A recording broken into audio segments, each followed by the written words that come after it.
شروع اللہ کے نام سے جو سب پر مہربان ہے، بہت مہربان ہے۔ اے چادر میں لپٹنے والے، رات کا تھوڑا حصہ چھوڑ کر باقی رات میں عبادت کے لیے کھڑے ہو جایا کرو۔ رات کا آدھا حصہ یا آدھے سے کچھ کم کر لو یا اس سے کچھ زیادہ کر لو، اور قرآن کی تلاوت اطمینان سے صاف صاف کیا کرو۔ ہم تم پر ایک بھاری کلام نازل کرنے والے ہیں۔ بے شک رات کے وقت اٹھنا ہی ایسا عمل ہے جس سے نفس اچھی طرح کچلا جاتا ہے اور بات بھی بہتر طریقے پر کہی جاتی ہے۔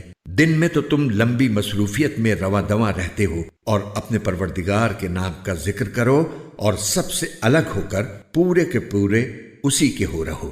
وہ مشرق و مغرب کا مالک ہے، اس کے سوا کوئی معبود نہیں، اس لیے اسی کو کارساز بنا لو۔ اور جو باتیں یہ کافر لوگ کہتے ہیں ان پر صبر سے کام لو اور خوبصورتی کے ساتھ ان سے کنارہ کر لو۔ اور تمہیں جھٹلانے والے جو عیش و عشرت کے مالک بنے ہوئے ہیں ان کا معاملہ مجھ پر چھوڑ دو اور انہیں تھوڑے دن اور مہلت دو۔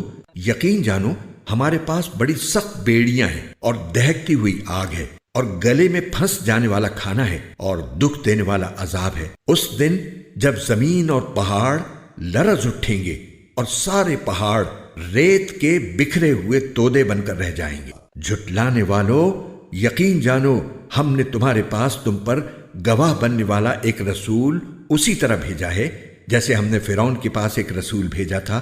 پھر فرعون نے رسول کا کہنا نہیں مانا تو ہم نے اسے ایسی پکڑ میں لے لیا جو اس کے لیے زبردست وبال تھی۔ اگر تم بھی نہ مانے تو پھر اس دن سے کیسے بچو گے جو بچوں کو بوڑھا بنا دے گا اور جس سے آسمان پھٹ پڑے گا۔ اللہ کے وعدے کو تو پورا ہو کر رہنا ہے۔ یہ ایک نصیحت کی بات ہے، اب جو چاہے اپنے پروردگار کی طرف جانے والا راستہ اختیار کر لے۔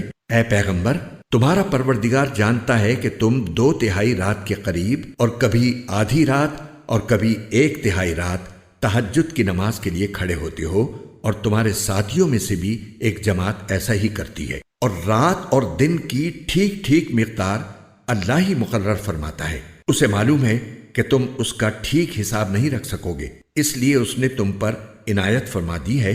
اب تم اتنا قرآن پڑھ لیا کرو جتنا آسان ہو۔ اللہ کو علم ہے کہ تم میں کچھ لوگ بیمار ہوں گے اور کچھ دوسرے ایسے ہوں گے جو اللہ کا فضل تلاش کرنے کے لیے زمین میں سفر کر رہے ہوں گے، اور کچھ ایسے جو اللہ کے راستے میں جنگ کر رہے ہوں گے۔ لہٰذا تم اس قرآن میں سے اتنا ہی پڑھ لیا کرو جتنا آسان ہو، اور نماز قائم کرو اور زکوٰۃ ادا کرو اور اللہ کو قرض دو، اچھا والا قرض۔